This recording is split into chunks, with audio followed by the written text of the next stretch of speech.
The ghost ship awakens.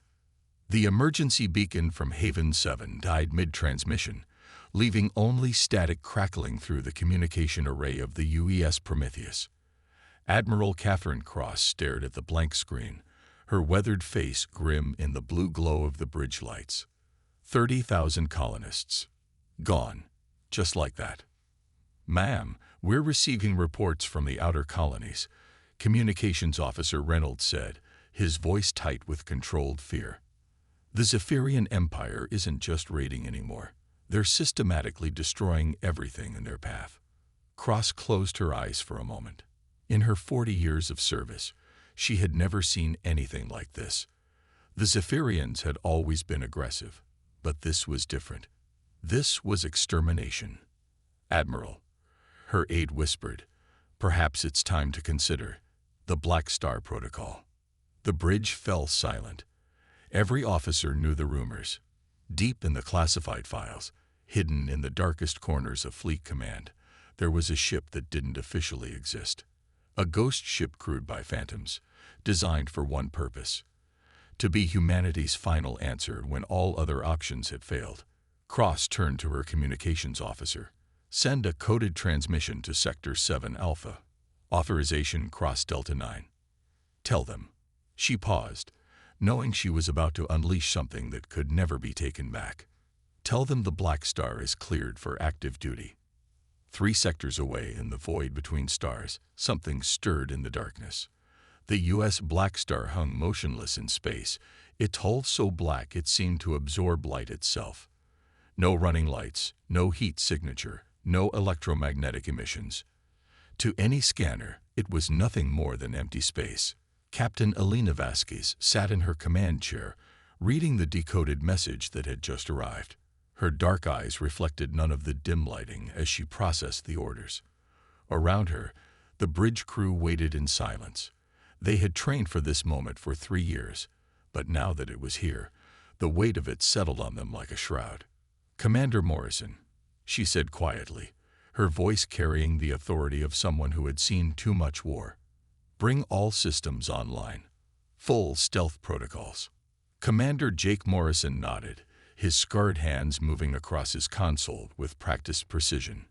"Aye, Captain." Phantom drive spinning up. Weapons systems armed and ready. "We're invisible to everything except God himself." Lieutenant Sarah Chen looked up from her navigation station, her young face serious beyond her years. "Captain, I've plotted a course to the Zephyrian Advance Fleet.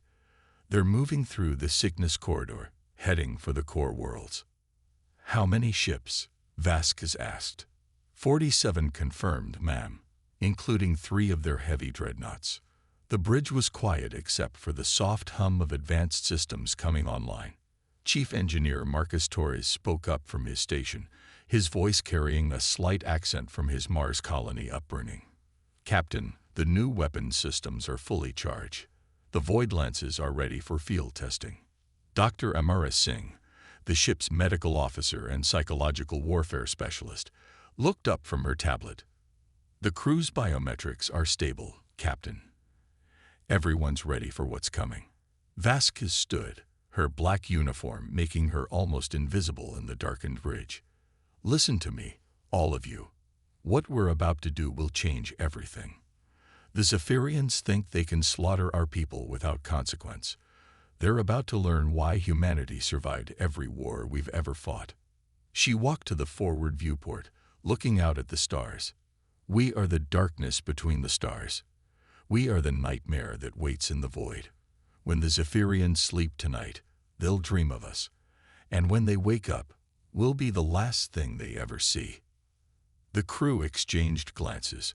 They had served together for years, handpicked for this mission. Each of them had lost someone to the Zephyrian raids. Each of them had volunteered for a mission that might not have a return journey. "Helm, engage," Vasquez ordered. The Blackstar moved like a shadow through space, its phantom drive allowing it to phase partially out of normal spacetime. It was technology that pushed the boundaries of physics, experimental systems that existed only on this one ship. The vessel had been designed by humanity's greatest minds, built in secret, and crewed by volunteers who had nothing left to lose. As they approached the Zephyrian fleet, Morrison's sensors began picking up the enemy formation. "Captain, I'm reading their flagship. It's the Devastator-class dreadnought Terror of Zephyr. That's Warlord Thesek's personal ship." But even as he gave the orders, Thesek felt the cold touch of fear. The Blackstar wasn't just a ship. It was a symbol.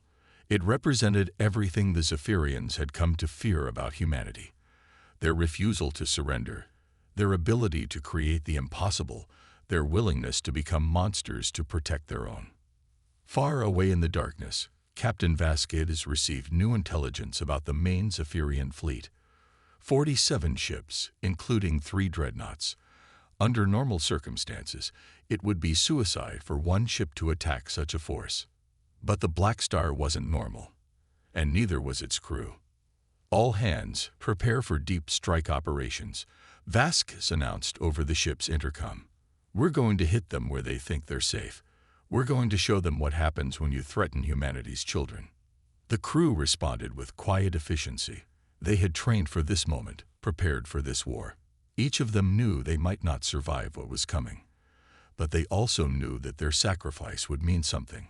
Their children would grow up free because of what they did here. The Blackstar turned toward the heart of the enemy fleet, its phantom drive carrying it through dimensions that normal ships couldn't even detect. Behind them, the void held only empty space and the growing legend of the ghost ship that had returned to haunt humanity's enemies. The war was about to change forever. The reckoning storm. The main Zephyrian fleet hung in space like a constellation of death. 47 ships arranged in a complex defensive formation around the massive bulk of the Terror of Zephyr. Warlord Thesek had pulled back from his advance toward the core worlds, choosing instead to make his stand in the Kepler Nebula, where the ionized gases would interfere with long-range sensors. He thought it would hide him from the Blackstar. He was wrong. Captain Elena Vasquez studied the tactical display, her expression carved from stone.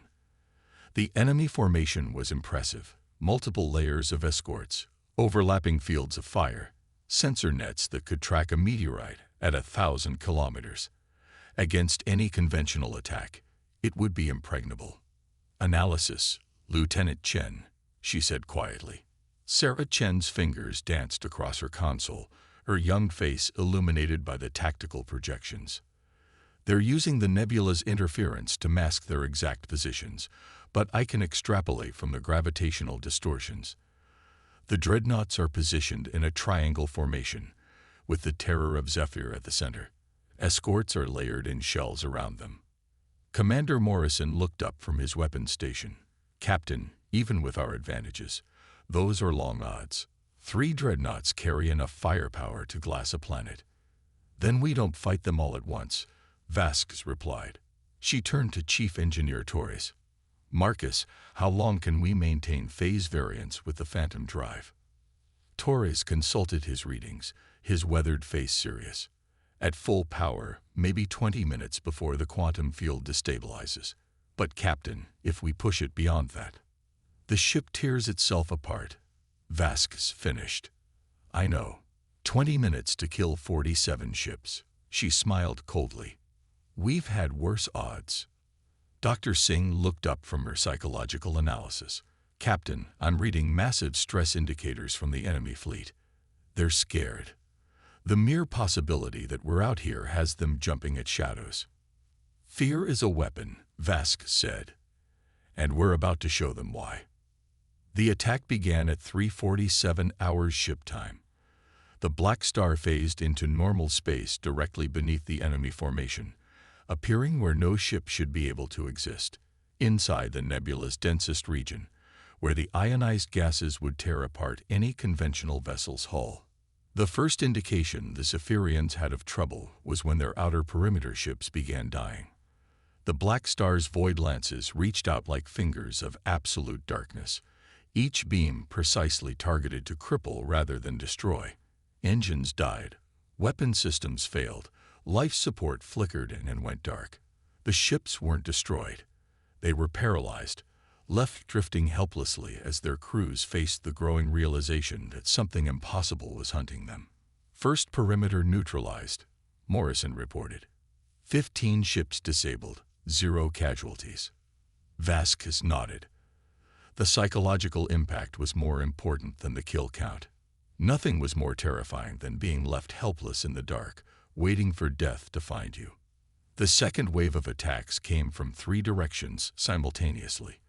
The Blackstar's phantom torpedoes phased through the nebula's interference, striking ships that thought they were safely hidden.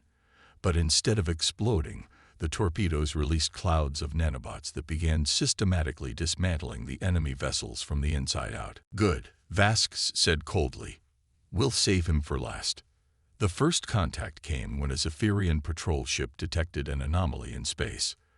The reptilian captain, Commander Sisk, stared at his scanner readings with confusion. There was something there, but also nothing. A ghost in the machine. All stop, he ordered his crew. Full sensor sweep of this sector. It was the last order he would ever give. The Blackstar materialized from the void like death itself, its void lances charging with energy that bent light around them. The weapons fired in complete silence, beams of concentrated nothingness that didn't just destroy matter. They erased it from existence. The Zephyrian patrol ship simply ceased to be. No explosion, no debris, no final transmission. One moment it was there, the next it was gone, as if it had never existed at all. First kill confirmed, Morrison reported. No energy signature detected by the enemy fleet. But Vasquez knew it wouldn't stay secret for long. The Zephyrians were many things, but they weren't stupid. When ships started disappearing without a trace, they would start to panic.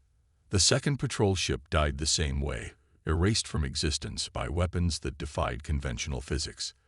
The third ship managed to send a partial transmission before the void lances found it.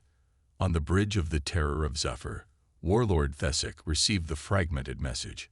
His scaled face twisted with confusion and growing anger.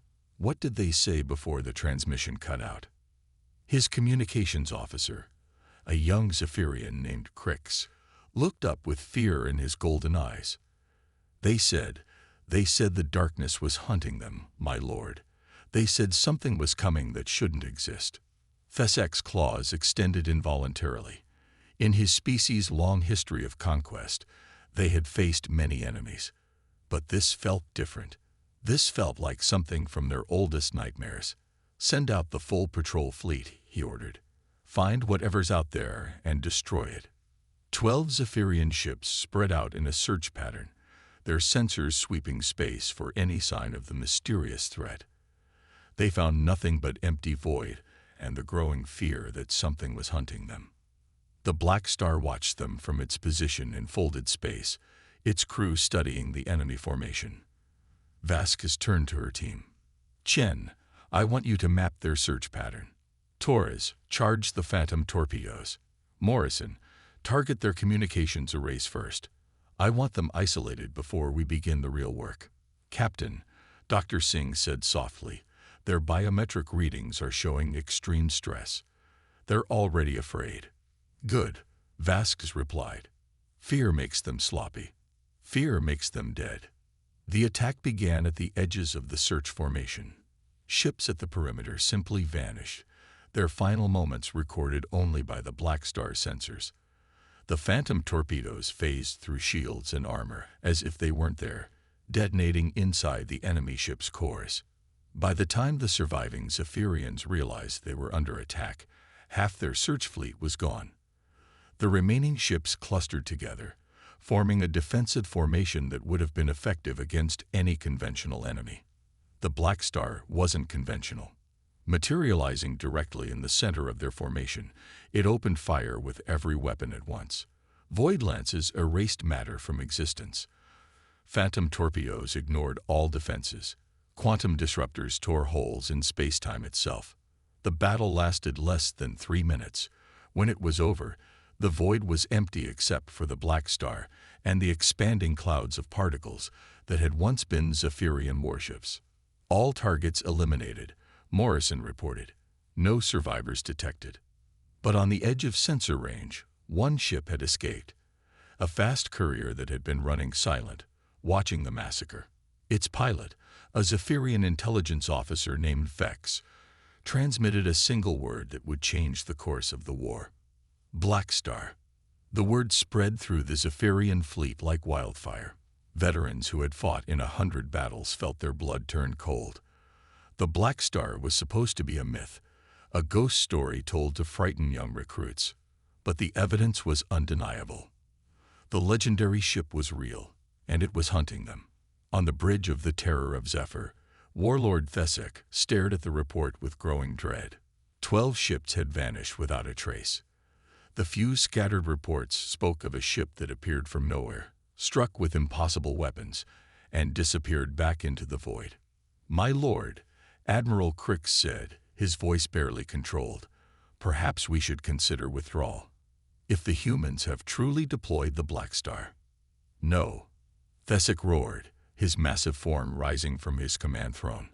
"I will not be frightened by human ghost stories. Double our patrols. Triple our sensor suites. Find this ship and destroy it." Admiral Crix studied the tactical display with the desperate focus of a drowning man. "My lord, the attack patterns suggest it's phasing in and out of our dimension. The humans have created something that shouldn't be possible. Then make it possible to kill." Thesek snarled. "Concentrate all fire on the last known position." The remaining Zephyrian ships opened fire with everything they had, pouring enough destructive energy into a single point of space to vaporize an asteroid. The nebula lit up like a newborn star as plasma beams, particle cannons, and fusion missiles converged on empty space. When the light faded, nothing was there. "Ghost ship," whispered one of the bridge crew, using the human term that had begun spreading through their ranks. "It's the ghost ship." The third wave of attacks targeted the dreadnoughts directly. The Blackstar materialized between two of the massive vessels, so close that their hulls nearly touched. At this range, the experimental weapons could penetrate even the heavy armor of the capital ships. But instead of destroying them, Vasquez had a different plan. "Torres, initiate quantum cascade failure in their reactor cores," she ordered. "I want controlled detonations, not complete destruction." "Aye, Captain." Quantum disruptors locked on target. The weapons fired, beams of twisted spacetime that reached into the heart of the enemy ships and began unraveling the quantum bonds that held their fusion reactors together. The effect was spectacular. Massive explosions that lit up the nebula but didn't completely destroy the ships. Instead, they left them crippled, their crews trapped in dying vessels that were slowly venting atmosphere into space. 2 dreadnoughts neutralized, Morrison reported. "The Terror of Zephyr is moving to intercept." Thesek's flagship was a monument to Zephyrian military might, a 3-kilometer-long engine of destruction bristling with weapons that could level cities. Its armor was thick enough to shrug off the main guns of a battle cruiser, its shields powerful enough to deflect asteroid impacts. None of that mattered to the Blackstar. "All stop," Vasquez ordered. "Drop cloak. Full power to weapons." The Blackstar materialized directly in front of the Terror of Zephyr, a small dark shape against the massive bulk of the dreadnought. To the Zephyrians, it must have looked like a gnat challenging a dragon. "They're hailing us," Chen reported. On screen, Warlord Thesek's reptilian features filled the main display, his golden eyes blazing with fury and fear. "Human ship, you dare face the might of the Zephyrian Empire. I am Thesek, conqueror of worlds, destroyer of civilizations. Your ghost stories end here." Vask stood slowly, her dark uniform making her almost invisible against the bridge's shadows. When she spoke, her voice carried the weight of humanity's anger and the promise of justice. "I am Captain Elena Vasquez of the United Earth ship Blackstar. You murdered 30,000 innocent people on Haven 7. Children, families, people who had never raised a weapon against you." She paused, letting the words sink in. "We are their answer. One ship against the might of the Empire." Thesek laughed, but there was no humor in it. "You are brave, I'll give you that. But bravery dies just as easily as cowardice." "You're right," Vasquez said. One ship, but you're wrong about everything else. She cut the transmission and turned to her crew. Gentlemen, Dr. Singh, it's been an honor serving with you. Morrison, all weapons, full power. Torres, push the Phantom drive beyond red line. Chen, ram us down their throat. Time to show them what humanity does to monsters. The Blackstar surged forward, its experimental drive systems screaming as they pushed beyond their design limits. The ship phased in and out of reality, becoming a quantum ghost that existed in multiple dimensions simultaneously. The terror of Zephyr opened fire with everything it had, enough firepower to sterilize a continent. But the beams passed through empty space where the Blackstar had been moments before, the ship dancing between dimensions like a phantom made of vengeance and determination. The human ship struck at the heart of the dreadnought, its void lances carving through armor that had never been breached. But this time, the weapons weren't set to erase matter from existence. They were set to do something far worse. The beams carved through the terror of Zephyr's hull, seeking out specific targets. Command and control systems, life support, the quantum core that powered the ship's weapons, and finally, the bridge itself. Thesic felt his mighty ship dying around him, systems failing one by one as the impossible human vessel systematically dismantled everything he had built his reputation on. Through the growing smoke and sparks, he saw his officers falling, his crew abandoning their posts, his empire crumbling with each passing second. How? He gasped, his voice barely audible over the alarms. How is this possible? The answer came from the Blackstar's external speakers, Captain Vasquez's voice carrying across the void between the ships. Because we're human. And when you threaten our children, we become something you can't understand. We become the darkness that hunts the hunters. We become the nightmare that ends all other nightmares. The terror of Zephyr's reactor core destabilized, not in a violent explosion, but in a slow cascade failure that would take hours to complete. The ship was dying, its crew trapped in a metal tomb that was slowly becoming their grave.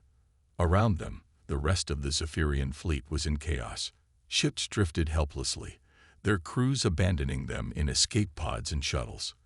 The formation that had seemed so invincible was now nothing more than debris and desperation. Fleet status report, Vasquez ordered. Morrison's voice was hoarse with exhaustion. 47 enemy ships engage. 47 enemy ships neutralized. No casualties among enemy personnel. They all had time to evacuate. We kept our promise, Captain. We showed them what we could do without becoming like them. Vasquez nodded. The mission had never been about slaughter. It had been about sending a message, about showing the galaxy that humanity would not be intimidated, would not be conquered, would not allow innocent people to die without consequence. Communications, broadcast on all frequencies, she ordered. This is Captain Elena Vasquez of the USS Blackstar. To all Zephyrian forces in human space, you have 24 hours to withdraw to your own territory. Any ship found in human space after that deadline will be engaged and destroyed. We do not seek war, but we will not tolerate the murder of innocents. This is your only warning. The transmission ended, and the Blackstar began to fade from normal space, its phantom drive carrying it back into the dimensions between dimensions. But its legend would remain. In the weeks that followed, the story spread across the galaxy. The ghost ship that appeared from nowhere. The crew of volunteers who had chosen to become legends. The captain who had turned the tide of a war with a single ship and the determination to protect those who couldn't protect themselves. The Zephyrian Empire withdrew from human space, their expansion halted by the fear of what might be waiting for them in the dark. Other species took note, understanding that humanity was not to be underestimated. And somewhere in the void between stars, the USS Blackstar continued its patrol, a guardian angel made of darkness and determination, watching over the children of Earth and reminding the galaxy that some things were worth becoming monsters to protect. The war was over. The legend had just begun.